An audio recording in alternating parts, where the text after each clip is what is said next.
안녕하세요. 코슬립 수면의원 신홍범 원장입니다.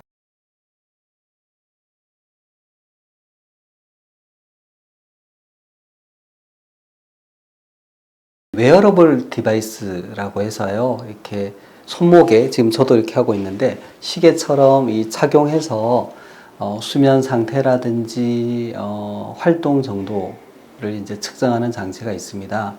요즘 이 장치들이 점점점 진화해 오고 있고요.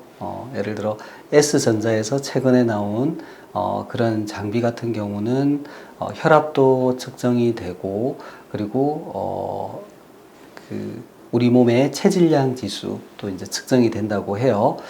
그리고 기본적으로 혈중의 이제 산소 농도라든지 또 심장이 불규칙하게 뛰는 이제 부정맥 이런 것도 이제 측정이 되는 모델이 있다고 합니다. 모든 제품이 다 그렇지는 않겠죠.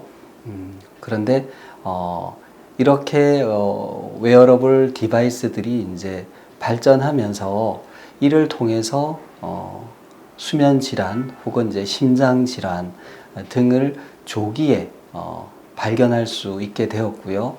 또 기존의 이제 심장 질환이나 뭐 예를 들어 코골이 수면무호흡증이라든지 이런 이제 디바이스로 그 심한 정도를 추적할 수 있는 질환이 있는 분들의 경우에는 이런 장치를 통해서 내 몸의 상태가 어떻게 변하는지를 알 수 있게 됐습니다.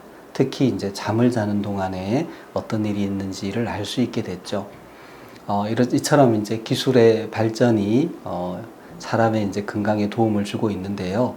이처럼 우리가 웨어러블 장치를 통해서 매일매일의 내 몸에서 일어나는 일을 측정을 할 수가 있고요. 그 수치가 정상을 벗어난다면 그때는 이제 특히 그게 수면 문제 혹은 자는 중에 심장이나 혈중의 산소 공급에 지장이 있다면 수면무호흡증일 가능성이 높거든요. 이럴 때는 이제 수면 클리닉을 방문하셔서 진료를 받아보시는 게 좋습니다. 웨어러블 디바이스는 하룻밤 수면 검사하는 것에 비해서는 이제 정확도는 좀 떨어지죠. 측정하는 센서의 개수가 많지 않기 때문에. 그렇지만 매일매일의 상태를 측정한다는 점에서는 상당한 강점이 있고요. 그 데이터를 주의 깊게 보시면 중요한 정보를 얻을 수 있습니다. 또 병원을 방문하실 때 그 자료도 같이 갖고 오셔서 의사분께 보여주시면 우리가 검사 계획을 세우거나 진단을 내릴 때 큰 도움을 받을 수 있습니다. 이상입니다. 경청해 주셔서 감사합니다.